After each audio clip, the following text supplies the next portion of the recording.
DZXL. Sa inyo na ang mga nagliliyab, nagbabag at nag-aalab na mga kaganapan sa kasulok-sulukan ng Kalakang Maynila sa loob ng ating bansa at saan mang dako ng mundo. Naglalagablog! Katatampukan ng mga pambihirang kaganapan na bumabandera sa mga police blotters, mga kulay dugong pangyayari na nakakagimbang at mga nakakatawang pansing eksena na tiyak na pag-uusapan. Naglalagablog! At narito na ang naglalagablog na mga balita sa DZXL 558.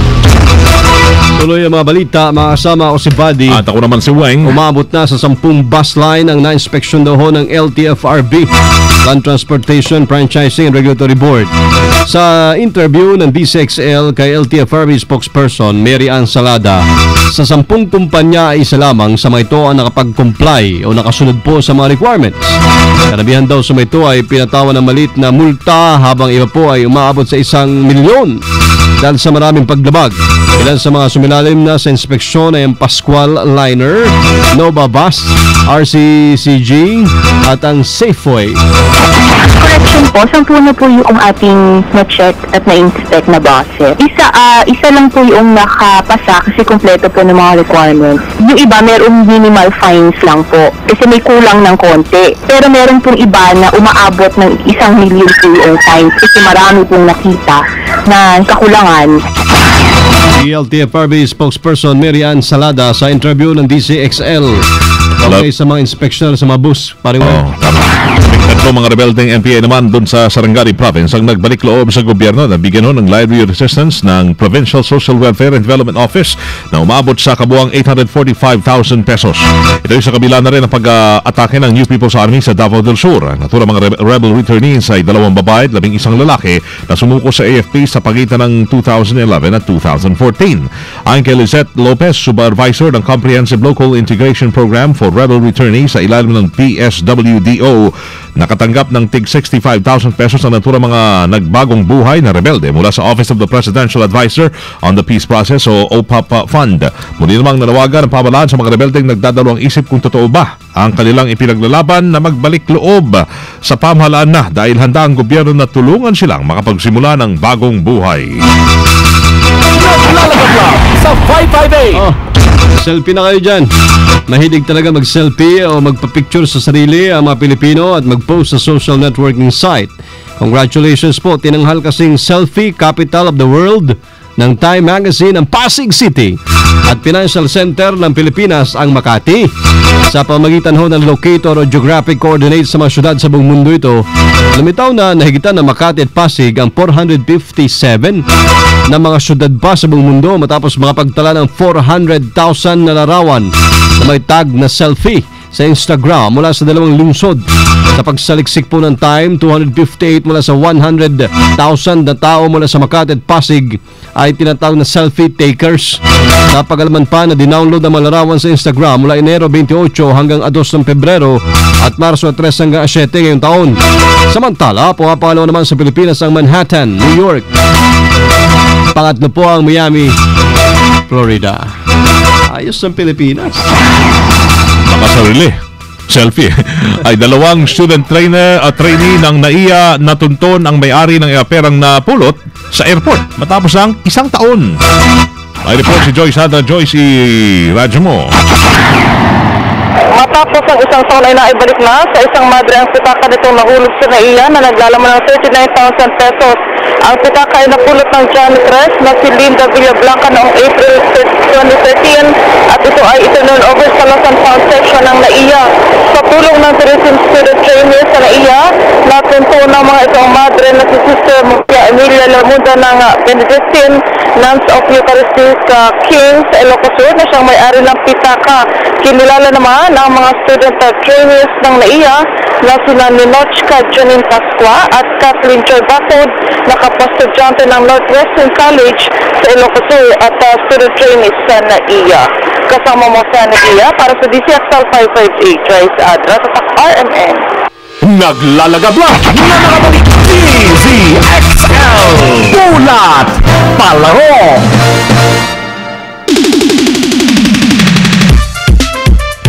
sports na muna tayo mga kasama bago sa selfie. May ng konti. Ano ho, agad sumalang sa workout sa dating Division World Champion Manny Pacquiao sa LA. So, bilang paghanda sa rematch nila ni Timothy Bradley. April 30 na po yan. Madaling araw pa lamang daw ay tumakbo na si Pacquiao sa Griffith Park kung saan nakaalala sa kanya si coach at former heavyweight contender Justin Fortune. Samantala, sa pinauling resulta ng betting odds na sa negative 220 si Pacman habang positive 175 si Bradley. Ibig sabihin ang pustahong $220 para sa Filipino ring icon ay mananalo ng $100 at ang $100 na taya sa American undefeated boxer magbubulsa ng $175. Naglalagablab na mga balita. DZXL Showbiz Balita.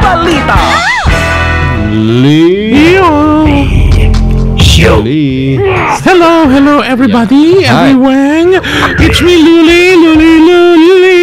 I have a slowly. Pakakasalan na daw ni Senator Cheese Escudero ang girlfriend niyang si Heart Evangelist.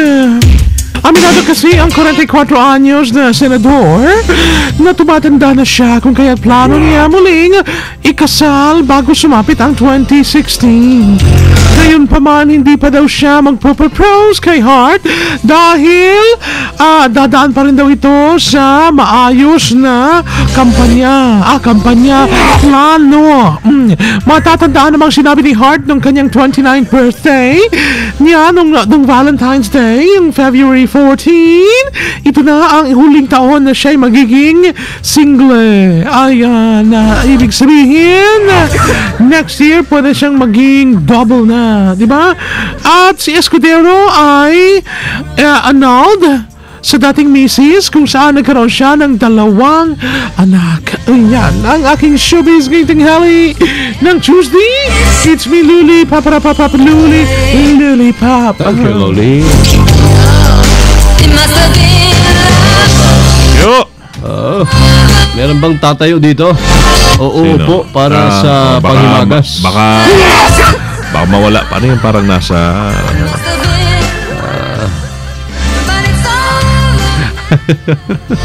Si Leo nga pala, welcome back Ate Lea. Na-miss ka namin. Ito yung mga oras na mag-isa ka. Hinahaplos-haplos mo yung bote na yan. Ano ka siguro ng problema, bigat ng dinadala mo. Tapos biglang may appear sa tubo.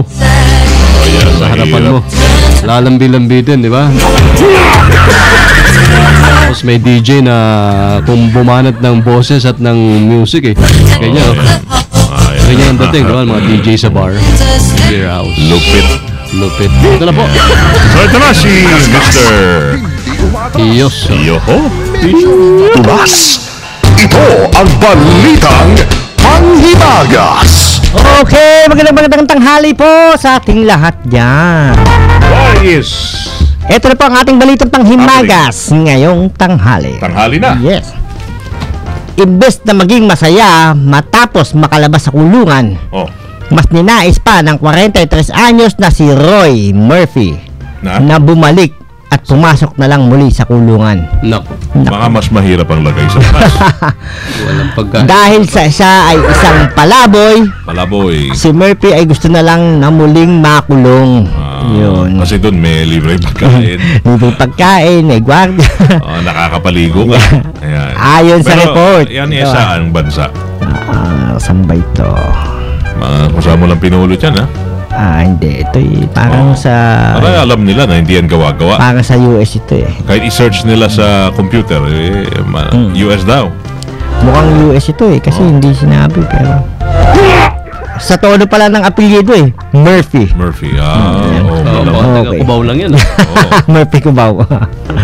Pero yung ano niya, ito So malamang Amerika yan. Malamang. Murphy. Yes. Sige. So, pwede. Sabi sa report, Ano ba yan? Subtitle? According to the report, meron yan. Title. Galing. Murphy entered the convenience store and he told the store clerk to open the cash box, and so he could get some money. Yan. And before he left the convenience store, he told the clerk to call the police. Ayos, siyempre. Paano ka na makakabalik ng kulungan? Yes. Hindi ka naman uhulihin. So after that, after he was arrested, he was never arrested for the attempted robbery case because Judge Patrick Rabb told that there is no threat when he made the illegal entry of the convenience store. So they just nabigay. Yes. You give me that. They just gave him the felony. Give me the money, please. Yes. Could you please open the cash box so I can take your money? So he was given the case of felony attempting to take property. Yeah. And he was sentenced for a minimum of 4 years. 4 years ulit. 4 years. 4 years na libreng Again. tulugan, libreng pagkain, Yes. libreng ligo, ayos, libreng damit yun, di ba? Libre. All is free. But you are not free. Galing. Ayaw niya nga lumaya eh. Ayaw na. Doon lang siya. Wala na siyang lugar dito sa laya. Tama. Yan po ang balita panghimaga sa sa inyo ng nag-isang si Mr. Yoso. Magandang tanghali po. Salamat po. Thank you, Mr. Yoso. Thank you so much to you. Siyempre, hindi ho lahat ng kape may laman ang sinasabi. Ang Jim's Coffee, yan lang po yung kape na talagang pangkalusugan. Ang Jim's 5-in-1, 7-in-1 at may Jim's Brown. Available ho yan sa lahat ng leading drugstores, groceries and supermarkets nationwide. Jim's Coffee ng Gold Shine. Thank you. Diretso, naglalagablab ng balita at tatak RML nyo po napakinggan sa DCXL 558. Ngayon tanghali ho ng, well, it's Tuesday. It's March 11, 2014. Kasama nyo sa serbisyo publiko from the province of Occidental Mindoro, mabuhay o si Buddy Oberas. Oy, Lunas Kalusugan, mamayang 8:30 ng gabi ni Mang Rudy Liwanag, ni Kuya Rudy. 8:30, Lunas Kalusugan. From the city of Zambo, Lucero Spring, Hermano Weng de la Peña. Ay po lang sa DCXLI. Tatak RMN. Sumayin niyo ang 15 minutong kalipunan ng mga pinakahuling kaganapan sa Kalakang Maynila, sa ating bansa at saan mang dako ng mundo. Naglalagablab! Dito lamang sa Unang Pihit, DZXL 558, ang bagong kasama mo.